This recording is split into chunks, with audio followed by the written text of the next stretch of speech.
Hello everybody and welcome back to my channel. For those of you who are new to my channel, my name is Ria Varsami and I'm a shamanic astrologer.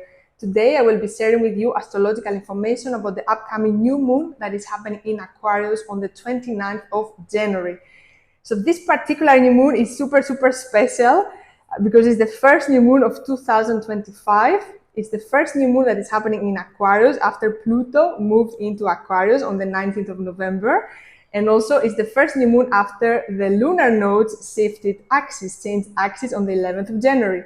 So all of this, if it sounds a little bit Chinese, don't worry because I will analyze everything for you in this video. So if you're not a subscriber and you enjoy my videos, make sure you subscribe to my channel so you can support my work so I can continue making these videos for you guys. Also, if you love the moon cycles, if you love my work, you can join the Moon Magic course that is starting on the 26th of February, 2 days after Mars retrograde ends. And this is an amazing course. We're going to be working with 3 new moons and 3 full moons, 3 moon cycles total. And before every new moon and full moon, I will be sending you pre-recorded material with audio and video so you can work with the particular cosmic energies. And all the material is pre-recorded. There is no Zoom sessions. So this way you can do the course with your own time, your own pace, and make the most out of it. If you are interested in my course, check down in the description the link, and there you can learn everything about it. So let's start analyzing everything. When I checked the chart of this new moon, I was like, oh my God, how I'm going to make a short video about all these things that are happening right now. So I'm going to do my best to give you all this information in a small video, as I always do. So this particular new moon, as I said, is super important because of Pluto. So this new moon is not only the first new moon that is happening in the energy of Aquarius that we had after Pluto moved into Aquarius, right? But also is conjuncting Pluto. So we have Pluto in Aquarius, Mercury in Aquarius, and the new moon in Aquarius, all of these conjuncting each other. Also the sun, because the sun and the moon are always together in the new moon. So this is very interesting. And if you don't know about Pluto, I want to little bit explain, especially for the people that are new to the channel. So Pluto is the furthest away planet from Earth. It's a very important planet and does a very long cycle because of that. That's a 250-year cycle. So when Pluto changes signs, it brings big shifts into our life, brings shifts also in the collective. So Pluto changed signs, moved to Aquarius, from Capricorn to Aquarius on the 19th of November. And this is the first new moon that is actually activating this energy. A new moon is always an initiation of the energy. And also it's the first new moon of 2025. So this is very interesting. So this new moon is like an activation. And also it's like a catalyst that wants to break some old ways that we used to think, we used to behave. Mercury has to do a lot with our way that we think and the way that we communicate. And Pluto is the planet of death and rebirth and transformation. So this new moon wants to really break this, it's kind of an ego death, break this all these facades, all these masks, all these identities that are not ours. We just keep carrying. It's like we're wearing like 10 clothes on top of each other. It's like, I want to find the last clothes, like that is mine, that is me. So it's a little bit like this, like onions. We're shedding all these layers that are not ours. So this is what this new moon brings. And it's very interesting because Aquarius also has to do a lot with community, with groups, with networking, technology, science, the future, new age ideas, all these kind of things, right? So also this new moon brings this urge to seek for community, seek for people that think like us, seek like for like-minded people. Start thinking a little bit more out of the bubble that we are in and think, oh, wait a minute, how can we create a better world?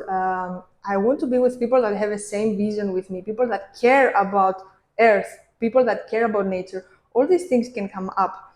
Also, we become more sensitive to nature and think, oh, where is this planet heading? Like if we continue like this, all these kind of philosophical or existential questions can rise, but not on a personal level, more of a collective, thinking more of as a collective.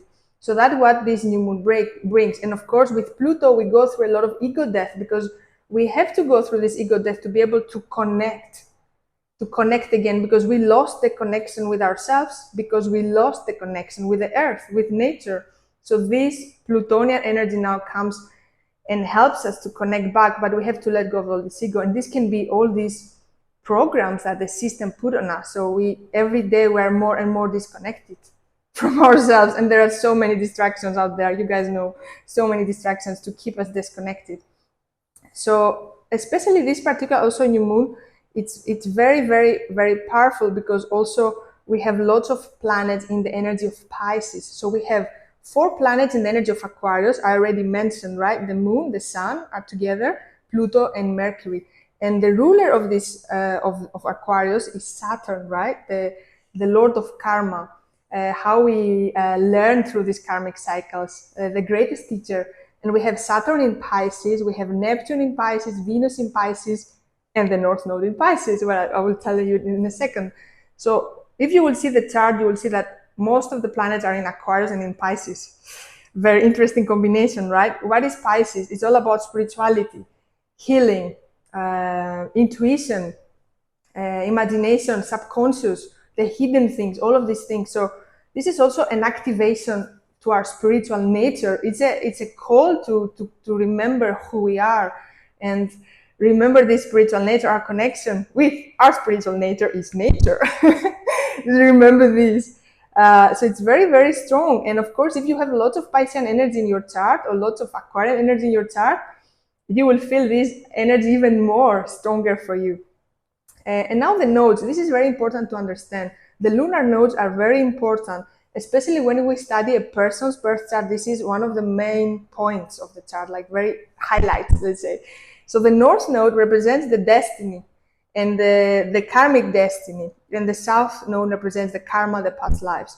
So this axis moved every 18 months. It's changing sign. When it's changing sign, it's marking a new cycle of 18 months. So the axis changed on the 11th of January. The 11th of January, the North Node went to Pisces and the South in Virgo. And this is the first new moon after the axis changed sign. So officially, with this new moon, we are starting an 18-month cycle. And in this 18-month cycle, we will be learning about spirituality. Our karmic destiny there is in the Pisces. We're going to heal a lot during these 18 months, and going to be also connecting a lot with our subconscious, with our intuition. And on the other side, we're going to be letting go a lot of the shadows of Virgo: criticism, judgment, perfectionism, worrying all the time, analysis paralysis, overthinking, all of these things of Virgo. Depending, of course, where these degrees of Pisces and Virgo fall in your chart, these are going to be the areas of your life that you will be working the most. Which houses, these fall on your chart. So that is what is happening. So it's a new beginning, but you might feel, I feel it's a new beginning, but I don't see things moving forward. And this is because of Mars retrograde, because things right now are not moving forward at all.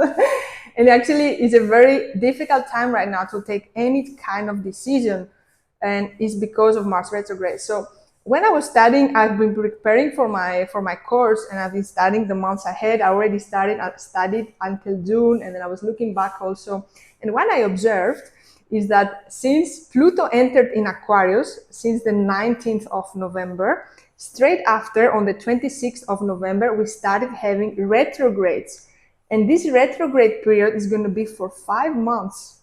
It's going to end on the 19th of April. So literally from the 26th, I want you to remember the dates, from the 26th of November until the 13th of April, it's like nothing is happening, nothing is moving forward. It's like retrograde full on. So from the 26th of November, we had Mercury retrograde. The 6th of December, Mars moved retrograde. And then literally 24th of February, Mars ends the retrograde. And then straight a few days later, Venus goes into retrograde, and then Mercury again. It's like, why this is happening to us? Why so much retrograde?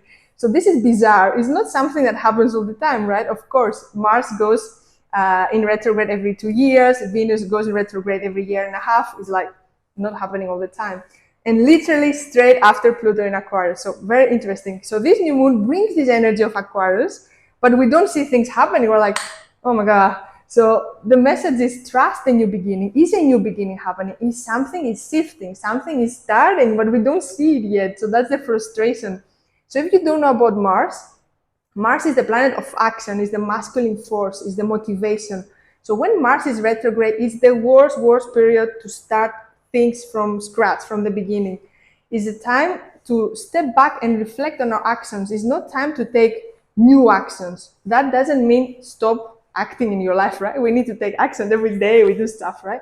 But it's more about reflecting how we're here in this point. What actions did we do? So it's a very tricky one. It's actually the worst retrograde, in my astrological opinion, because it makes it very hard to make decisions and actions. So until the end of February, Mars is retrograde, so brings all of this. And also, as I said, later Venus in retrograde and Mercury. So we are in this reflection and we are starting the new. The energy is coming. It's coming here. It's on Earth, but still we have this reflection. We have to understand what brought us here to this point. And that's really interesting, because if we don't understand how we end up here, having this particular life each of us have, how are we going to move forward? We're going to do the same thing. And that's the message also of Saturn, because Saturn is the ruler of this new moon, and Saturn is about karmic cycles, is in Pisces, is conjuncting Venus there, and is like, yeah, guys, check out your cycles. Maybe you're doing the same thing again and again. So it's like beautifully Saturn is teaching us that under this new moon and wants us to move forward. And also the moon is doing a trine with Jupiter, which is facilitating this energy of expansion, of new horizons, of opportunity. So also we might be seeing only one box until now, and that's all we can do, that's all what we can get. And this new moon is like, no, this is the kind of like the old paradigm, the old story that they told us. Let's say you go to university, you get a job, you get family, you retire, you die. Cool story. I don't like that story. So this is example of the old paradigm. Now this energy of Aquarius brings totally new, like, wait a minute, we can live in so many different cool ways. We don't have to follow this old boring paradigm. Maybe we can do something more fun, right? More like good for the people of us, right? Like eat healthy, live in nature, hug each other every day, like be fun, don't take life so seriously. So I can talk about this for hours, so many things. So this is the energy that is coming. So lots of planets in Aquarius, 4 planets in Aquarius, 3 planets in Pisces, plus the North Node, 4, which is not a planet, but to understand, 4 and 4, like lots of energy of Pisces and Aquarius. So very interesting. So that's all I want to share with you. I tried to put all the information together, but I really wanted to share about the retrogrades, because this is so amazing to understand. So beautiful. And also to understand that there is a new beginning, and we really have to trust right now and reflect, and don't push things in our life right now. We have to step back. Don't push. Things are not moving forward now for a reason, because we have to learn something that we didn't learn all these cycles. We've been doing the same thing, right? So as always, I always say the same thing to you, to take time when it's a new moon and a full moon. It's important time to connect with ourselves and to use this energy. And a new moon and a full moon is always affecting us for a long time, not only for 2 days before, 2 days after. Depending on your birth chart, each of us have different activations. And particularly this new moon is a strong one, so it can affect us for months ahead. We can see the results months later. So thank you so much for watching. If you're interested to work with me and join the course, you can find down in the description the link. I would love to see you in the course. And other than that, have a nice new moon, and see you very soon in my next video. Bye for now.